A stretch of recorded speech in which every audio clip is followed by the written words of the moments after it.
asalaamaaleykum mbokk yi ñuy topp ñu ngi nuyu ñëpp di leen ziar di leen balu àq ñëw nag seet si tey suñu kilifa goo xam ne mooy Seydina Alioune Badara Seck ci yëmbal di borom xam-xam bu mag waaye di taalib Serigne Touba bu wér a wér a wér a wér a wér tey nag damaa bëggoon mu may ñu rek loo xam ne ni xëy na yóbbalu taalibe yi lay doon sëñ Bada tey bëggoon naa looy may taalibe yi. waaw asalaamaaleykum wa rahmatulahi taala wa barakaatu maa ngi nuyu mbokki taalibe yëpp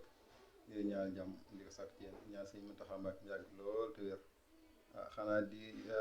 wax rek ñu gën a dolli suñu jaam yàlla baax a baax waaw gën a fonk suñu jaam yàlla baax a baax a baax di bëri astaghfirullah saa boo xëyee rek war nga def donte ab téeméer sax nga def ko jéggul yàlla ndax fi jamono toll nii ndaw mi ngi dem mag mi ngi dem moo tax jaam yàlla loo mën daal lu waaye man def na nga ko def heure julli bu jotee na nga bàyyi it yëpp dem julli te it fonk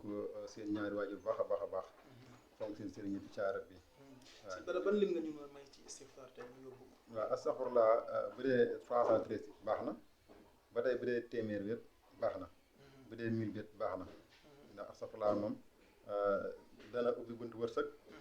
te it dana tax yàlla jéggal la sa bakkaar yi nga defoon waaw te it da nga am leera tamit ndax tur yàlla bi ci biir moo tax dégg nga caarat bi waaw kon sëñ Bada ñu ngi lay sant bu baax a baax a baax. waaw jërëjëf kontaan nañ ci bu baax sëñ Moussa jërë ngeen jëf waa kay jërëjëf caarat bi incha allah.